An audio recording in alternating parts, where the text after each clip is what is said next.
एक प्रश्न पहले पूछती हूँ, फिर प्रश्न करूँगी। गाय दूध देती है, बोलिए हाँ। गाय दूध देती है, सही है क्या?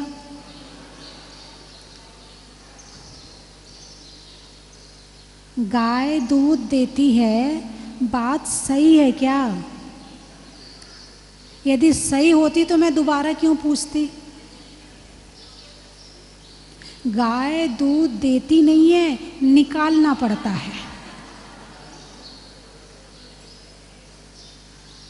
गाय दूध देती नहीं है, निकालना पड़ता है। दूध मेहनत से मिलता है और गोबर बिना मेहनत के मिलता है। क्या? गोबर में मेहनत नहीं लगती है, मिल जाता है, लेकिन दूध एक एक बूंद करके निचोड़ना पड़ता है। ऐसे इस दुनिया में बहुत कुछ मिलता है, लेकिन मिलता नहीं है, लेना पड़ता है। और जिसकी जितनी क्षमता होती है, जिसका जितना पुरुषार्थ होता है, जिसकी जितनी बुद्धि होती है, जिसके अंदर लेने की जितनी कला होती है, वो इस दुनिया से उतना ले लेता है। और जिसके अंदर नहीं होती है, नहीं ले पाता है। किसी के पास एक छोटी सी भी दुकान होगी तो वो करोड़ों कमा लेता है। किसी के पास बड़ी दुकान भी है, वो तो भी नहीं कमा पाता है। गाय दूध नहीं देती, निकालना पड़ता है। अभी तो आपने कहा था गाय दूध देती है। इस दुनिया में कुछ मिलता नहीं है, लेना पड़ता है पुरुषार्थ से। पुरुषार्थ करोगे बहुत कुछ मिलेगा। तुम्हारी गृहस्थी चलती है या चलाना पड़ता है? चलाना पड़ता है। भोजन बनता है या बनाना पड़ता है? बनाना पड़ता है। बच्चे स्कूल में पढ़ने जाते हैं या भेजना पड़ता है? भेजना पड़ता है। बच्चों को पढ़ाई हो जाती है या करनी पड़ती है? करनी पड़ती है। संसार के सारे काम बिना पुरुषार्थ के नहीं होते हैं, तो धर्म बिना पुरुषार्थ के कैसे हो जाएगा? धर्म बिना पुरुषार्थ के नहीं होता है। और जो कुछ करता है उसे मिलता है। अब दुनिया में जितने कवि हैं, सारे कवियों ने किसी ना किसी कविता में सूरज का नाम जरूर लिया होगा। लिया कि नहीं लिया? जितने कवि हैं, जितने लेखक हैं, सूरज की उपमाएं देते हैं। अरे सूरज को दीपक क्या दिखाएं, अरे आप तो सूरज जैसे चमकते हो। मुनिराजों के लिए भजन गाते हैं तो सूरज जैसे चमकते हो। जो बच्चों के लिए गीत गाते हैं तो तुझे सूरज कहूँ या चंदा। बड़े सूरज के, जबकि सूरज ने कभी नहीं कहा कि मेरा नाम लो। सूरज ने कहा क्या? नहीं कहा। फिर भी सूरज के गीत गाए जाते हैं। कारण क्या है? जो करता है वही बिकता है, वही माना जाता है, उसी की योग्यता मानी जाती है और उसी के गीत गाए जाते हैं। सूरज सुबह निकलता है, उजाला देता है, धूप देता है। संसार की जितनी भी यहाँ की बुरी शक्तियाँ हैं, बुरे कीटाणु हैं, बुरे नेगेटिव एनर्जी है, सबको खींच लेता है और अच्छी एनर्जी से तुम्हारे घर को भर देता है और विटामिन डी देता है। कौन सा विटामिन देता है? हाँ, विटामिन डी देता। कल मैंने बताया था कि महिलाओं को विटामिन की कमी, विटामिन डी की कमी क्यों होती है? क्योंकि ये कहती है मैं धूप में जाऊंगी ना तो काली हो जाऊंगी। फिर गोलियां खाती हैं विटामिन की। लेकिन एक बात ध्यान रखना, विटामिन डी की कोई दवाई नहीं है, सूरज से मिलता है विटामिन डी। तो अल्टरनेट थोड़ा बहुत कुछ निकाल लो, लेकिन परमानेंट इलाज तो ऊपर वाला ही करता है। हैं? वैज्ञानिकों ने लाइट तो बना दी, मगर विटामिन डी मिलने वाला सूर्य की रोशनी नहीं बना पाया। नहीं तो भाई ठीक है, अब हम सूरज की रोशनी में नहीं बैठ पा रहे हैं तो लाइट में बैठ जाएंगे तो वहाँ से विटामिन डी मिल जाएगा, नहीं मिलने वाला, वो तो सूरज की रोशनी से ही मिलेगा। तो सूर्य के बड़े गीत गाए जाते, सूरज तपे तपे रे माटी, दीपक जले जले रे बाती, तुझको तपना होगा मोह तजना होगा। सूरज तपे तपे रे माटी, सूरज का गीत आ गया। सूरज तपता है तो कुछ होता है, माटी तपती है तो घड़ा बनती है, दीपक जलता है तो प्रकाश होता है। ऐसे तुम भी तपोगे तो तुम्हें भी बहुत कुछ मिलेगा। बिना तपे कुछ मिलने वाला नहीं है। अब हमारे भाई जितने काम करने वाले हैं, व्यापारी वर्ग हैं, चाहे जॉब करने वाले, दिन भर तपते हैं, बोलिए ना, पानी में तपते हैं, सर्दी में तपते हैं, गर्मी में तपते हैं, तब कहीं जाके नोट आते हैं। बिना तपे ये नोट भी नहीं मिलते हैं। इधर हमारी महिलाएं गैस के सामने तपती हैं, तपना तो पड़ता है। पहले चूल्हे के सामने तपते थे, अब गैस के सामने। बेचारी देखो, सिर का पसीना पांव तक आ जाता है जब रोटी बनाने जाती हैं। अरे बोलिए ना, बिना तपे तुम्हारी रोटी भी नहीं बनती, बिना तपे रोटी खाने लायक भी नहीं होती है। आटा तुम सोचो कि सीधे गेहूं खा लें तो तुम नहीं खा सकते हो, उसको भी पीसना पड़ता है। फिर क्या कहते हैं, मैं तो नाम ही भूल गई। जिस चीज़ का नाम लेना बंद कर दो वो स्मरण से निकल जाता है।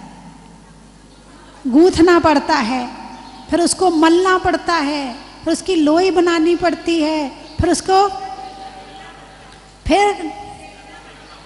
फिर अग्नि परीक्षा देनी पड़ती है, तब कहीं जाके तुम्हारे पेट में जाती है, हैं? तो बिना तपे संसार की कोई चीज़ नहीं मिलती है। ऐसे ही बिना तपे आत्मा परमात्मा बनने वाला नहीं है। जैसे संसार के सुख बिना तपे नहीं मिलते हैं, ऐसे आत्मा का सुख भी बिना तपे मिलने वाला नहीं है। अभी समझ में नहीं आ रही जो मैं बोल रहा हूँ, और जब समझ में आएगा तब सुनने की क्षमता खत्म हो जाएगी।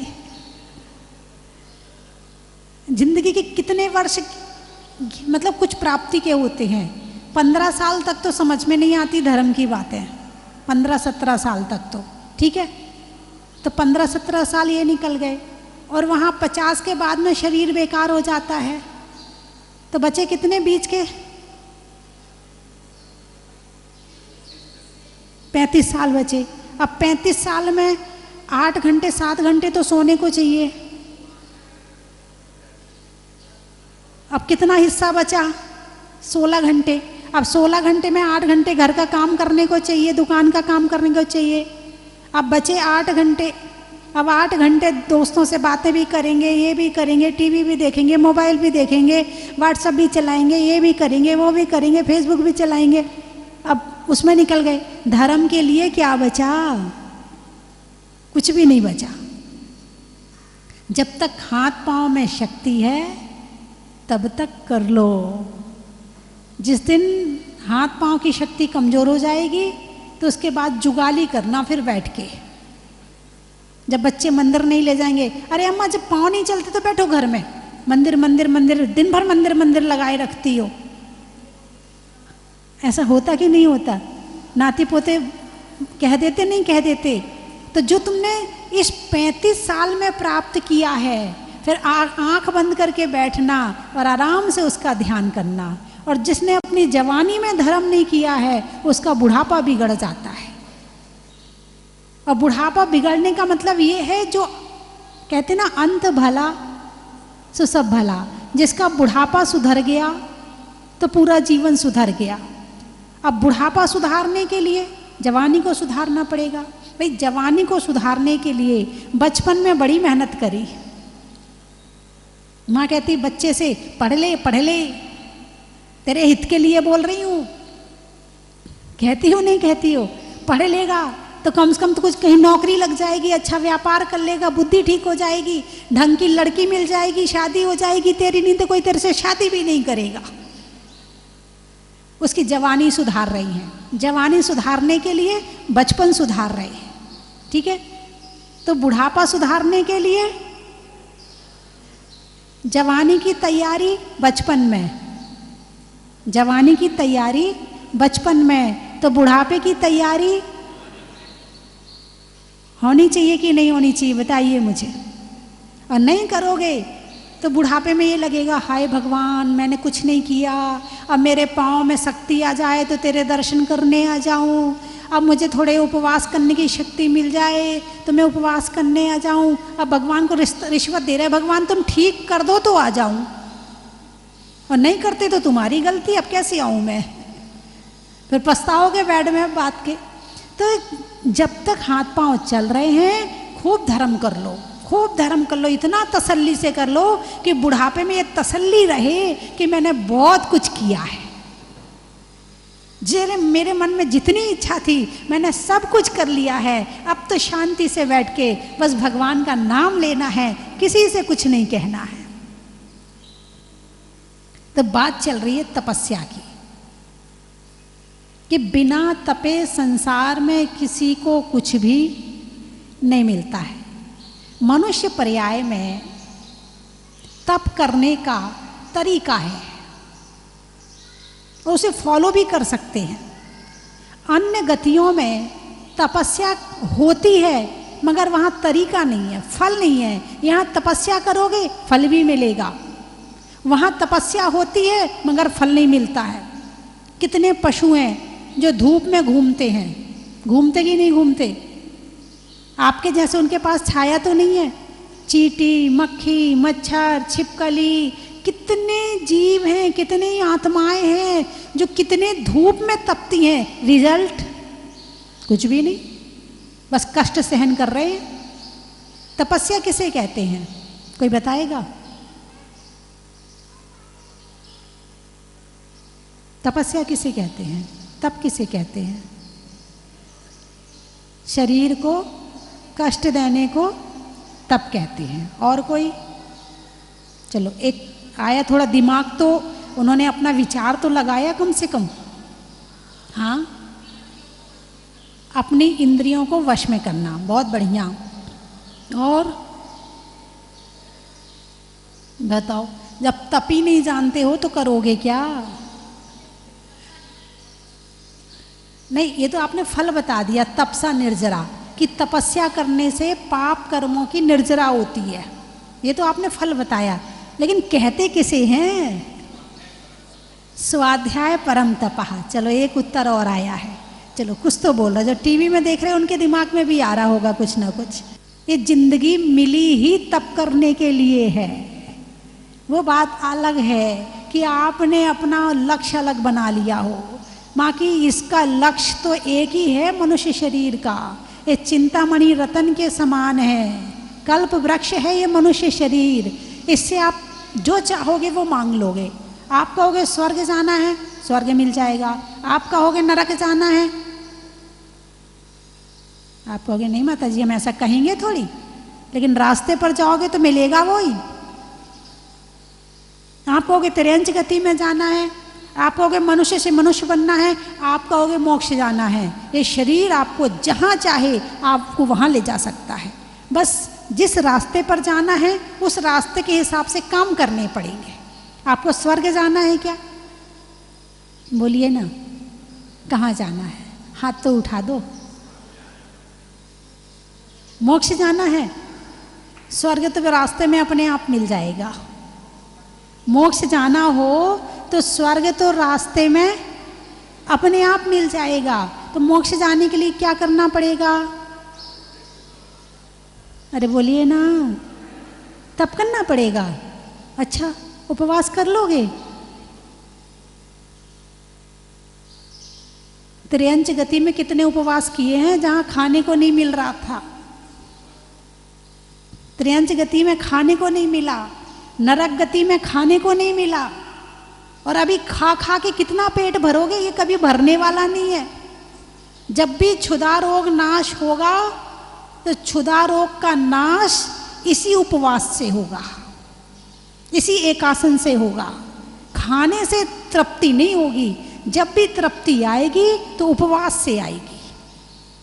कितना खा लेना, आप तक कितना खाया, कितने लीटर दूध पी लिया, कितने बोरे अनाज खा लिए, कितने बोरे चावल खा लिए, कितने बोरे गेहूं खा लिए, कितने लीटर तुमने, कितनी टंकियां पानी की खाली कर दी।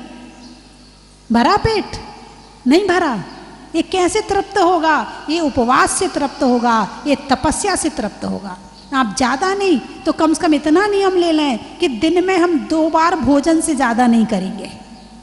भोजन की बात चल रही है, इतना तो हो सकता है। बीच में 1 बार और रख लो, कहीं नाश्ता, कहीं जाते हो तो नाश्ता बीच में करना पड़ता, 3 बार का रख लो कि 3 बार अन्न खाएंगे, इससे ज़्यादा नहीं खाएंगे। कम से कम इतनी तपस्या तो, पूरे उपवास नहीं कर सकते हो तो इतना तो, अरे बोलिए ना, इतना तो कर ही सकते हो ना। और इतना भी नहीं कर पाए तो फिर पशु में और मनुष्य में कोई अंतर नहीं है, उसका भी कोई नियम नहीं है। नहीं, आपके लिए कुछ नहीं कहा मैंने, उसका भी कोई नियम नहीं है। और कम से कम 3 बार का तो रख लो, इससे ज़्यादा, और अन्न का रखना तो 4 का रख लो, इससे ज़्यादा तो खाना ही नहीं चाहिए।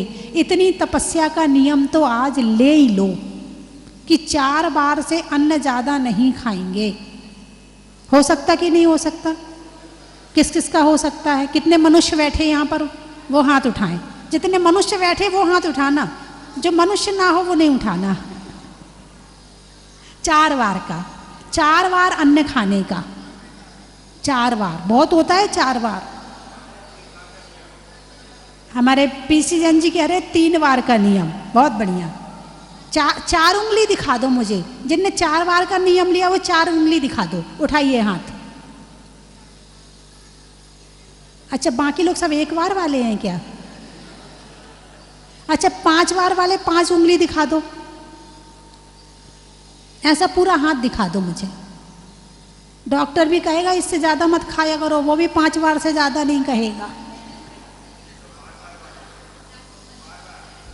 कोई जीने को खाता है, कोई खाने को जीता है।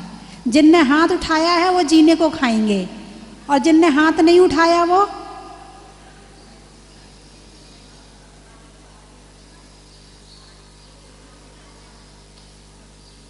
है ना। 1 बार खाए योगी, 2 बार खाए भोगी, 3 बार खाए रोगी, और जो बार बार खाए उसकी निश्चित जल्दी मृत्यु। बंधुओं, समय हो गया। मुझे मुनियों के विषय में बताना था कि हमारे मुनिराज जो तपस्या करते हैं तो उस तपस्या से उन्हें कौन कौन सी रिद्धियां प्राप्त होती हैं वो मुझे आज बताना था, लेकिन समय हो गया है, इसीलिए कल बता दूंगी ना, आपके घर आके बता दूंगी।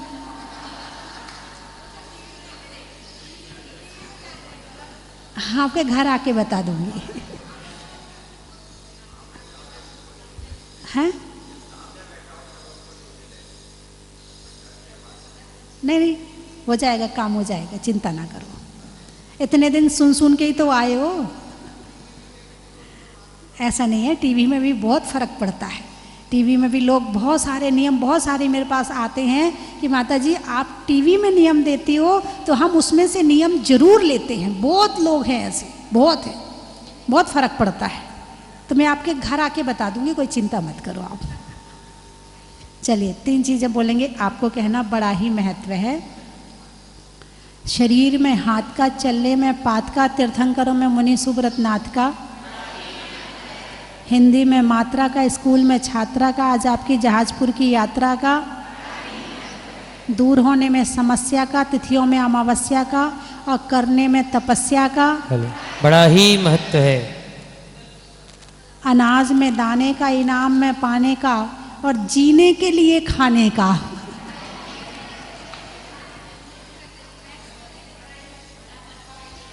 जीने के लिए खाने का बड़ा महत्व है, खाने के लिए जीने का नहीं है। हैं? छोड़ने में कोको कोला का, भावनाओं में सोला का, और आने वालों में अकोला का। पानी में मगर का, चलने में डगर का, और आने वालों में गाजियाबाद सूर्यनगर का। बड़ा ही महत्व है। दीमापुर, गाने में सुर का, नृत्य में नूपुर का, और आने वालों में दीमापुर का। सूरत, प्रभु की मूरत का, मनुष्यों की जरूरत का, और आने वालों में सूरत का। बड़ा ही महत्व है। बम्बई, आटे की लोई का, आटे की लोई का, और महीनों में मई का, आने वालों में बम्बई का। बांसवाड़ा, महिलाओं में कड़ा का, गर्मी में घड़ा का, और आने वालों में बांसवाड़ा का। बड़ा ही महत्व है। सिरोंज, अच्छा, पक्षियों की चोंच का, इंसान की पहुंच का, और आने वालों में सिनोज का। बड़ा ही महत्व है। नोएडा, गर्मी में घड़ा का, भोजन में बड़ा का, और आने वालों में नोएडा का। बड़ा ही महत्व है।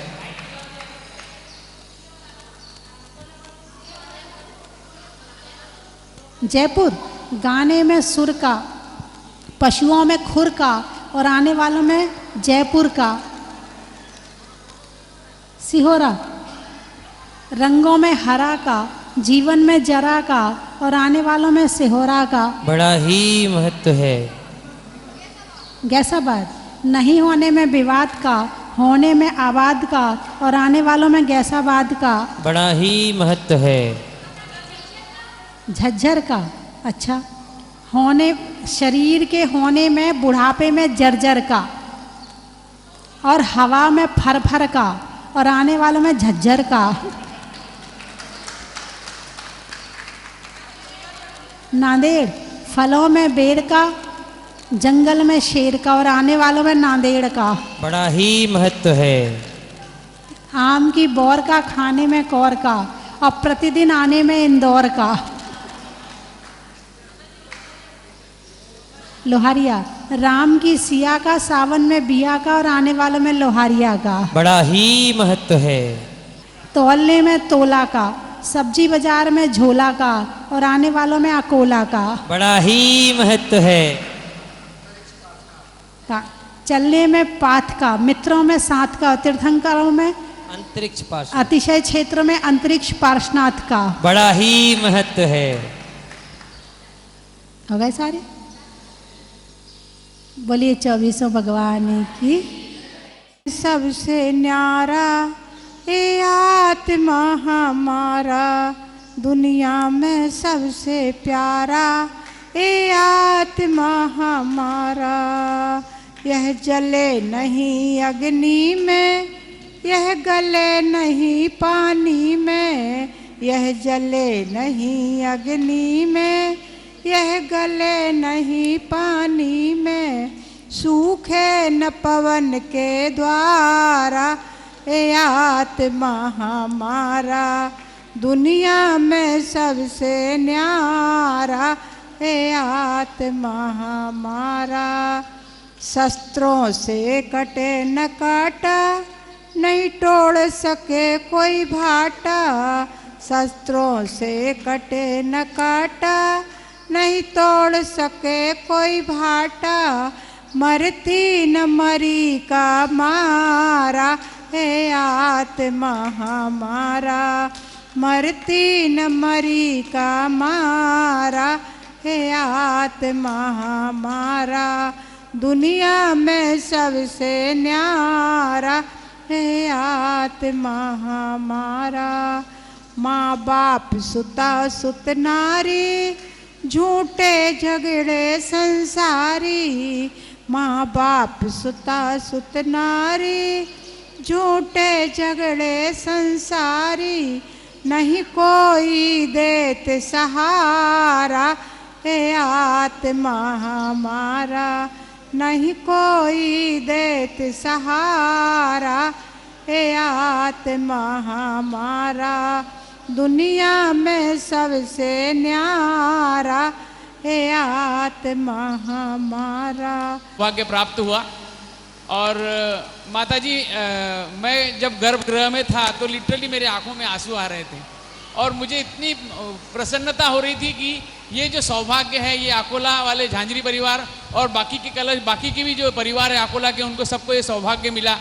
और ये जो नगरी है, ये जो धाम है, ये जो स्थल है, वहाँ पर आके हम धन्य हो गए। और आपकी ये जो व्यवस्था है उसको देख के भी हम धन्य हो गए।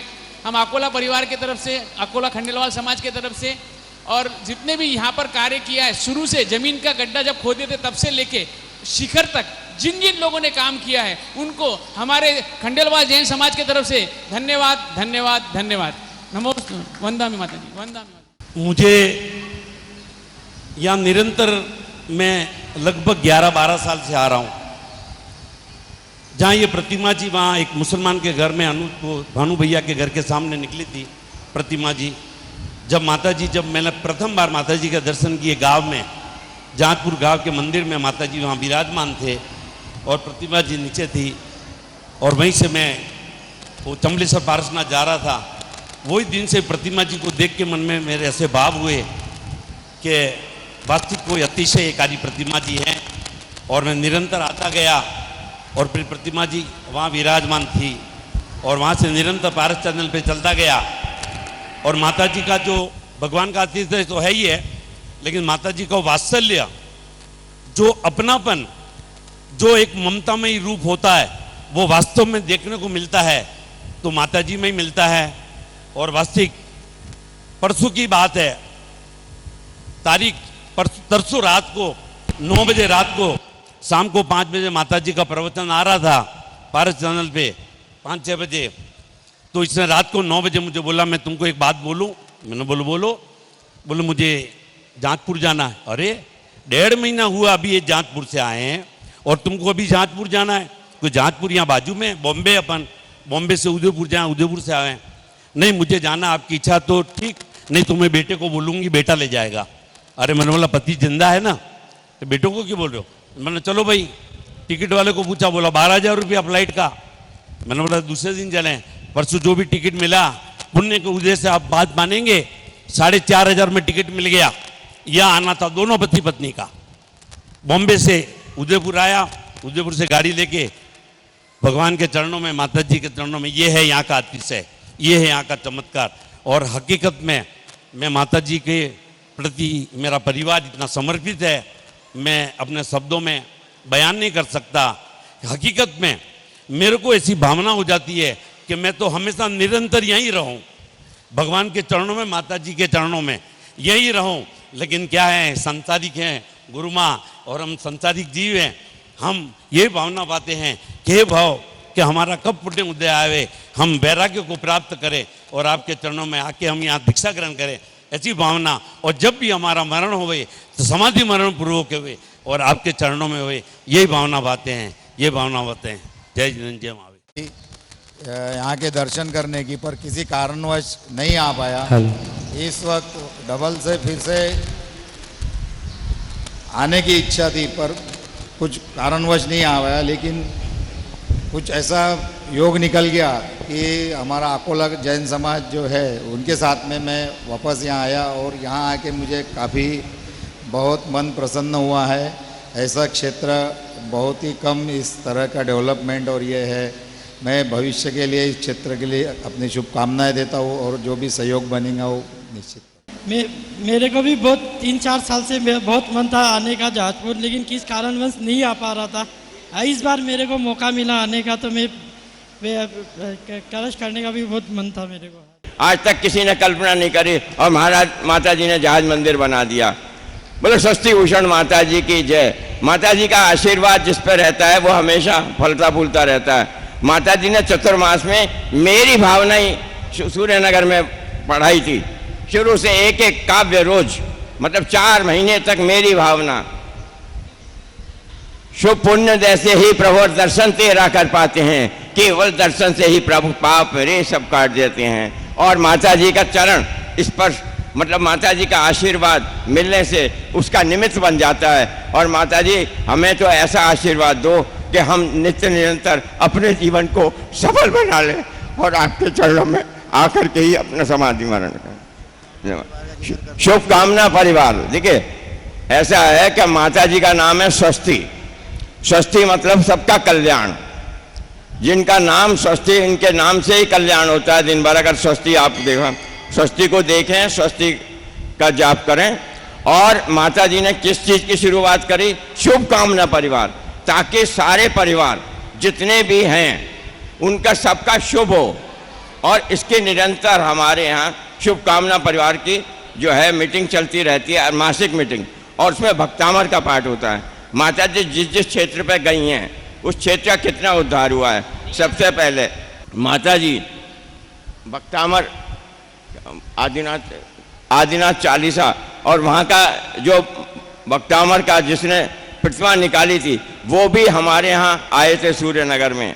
तो माता जी जिस स्थान पर जाती हैं समझे कि उस स्थान का उद्धार हो जाता है। और हमारे शांतिनाथ भगवान, अब अगर माता जी इस वक्त हमारे यहाँ का सूर्यनगर का प्रोग्राम पर, तो माता जी आप ये देखेंगे कि शांतिनाथ भगवान ने के अष्ट प्रातिहार्य पूरे जो चांदी के पीछे से पूरी वो बन गया है।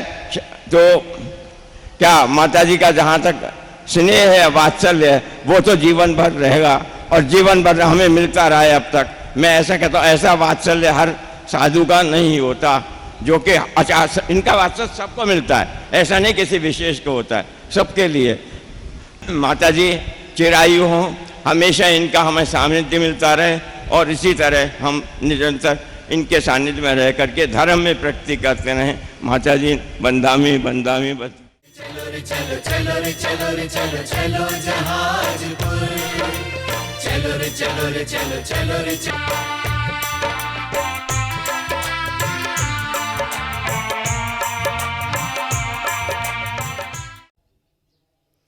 जय जिनेंद्र बंधुओं, हम सबके महान पुण्योदय से भूगर्भ से प्रकटित स्वस्ति धाम जहाजपुर में साक्षात विराजमान चैतन्य चमत्कारी 1008 श्री मुनीश्वरनाथ भगवान के पावन छत्रछाया में, पावन निश्राम में स्वस्ति धाम प्रणेता गणनी आर्य का स्वस्ति भूषण माता जी का 26वां मंगलमय वर्षा योग यहाँ पर चल रहा है।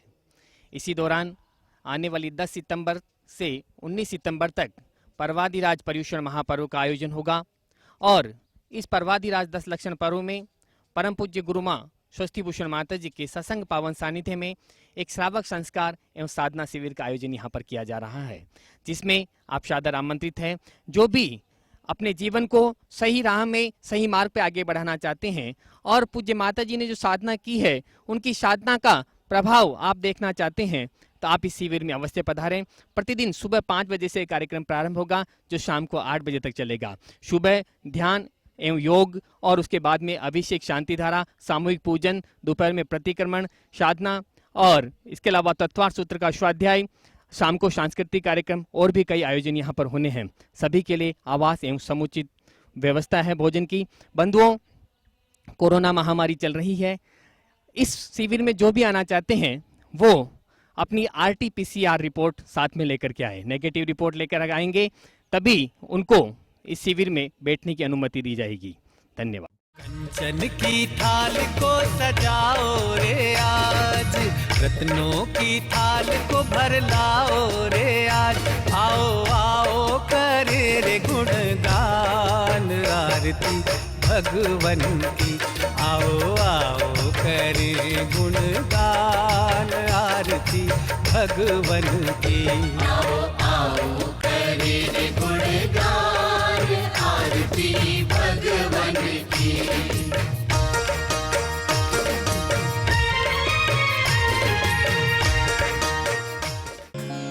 परम विदुषी लेखिका गणिनी आर्यका रत्न श्री 105 स्वस्ति भूषण माता जी, जिन्होंने मात्र 20 वर्ष में 100 से भी अधिक किताबें लिखकर जैन समाज को अनूठा योगदान दिया है। बड़े बड़े विधान जैसे कल्पद्रुम महामंडल विधान, सिद्ध चक्र महामंडल विधान, इंद्रध्वज महामंडल विधान, एवं विशेष जनपद पूजांजलि आदि महत्वपूर्ण साहित्य बहुत ही सरल व सुबोध शैली में लिखे हैं। इसमें गद्य एवं पद्य साहित्य भी समाहित है। इन महान साहित्यों को पढ़कर आप भी अपने ज्ञान का विकास कर सकते हैं। साहित्य प्राप्त करने हेतु आज ही संपर्क करें। संपर्क सूत्र 7906062500 98683 45768।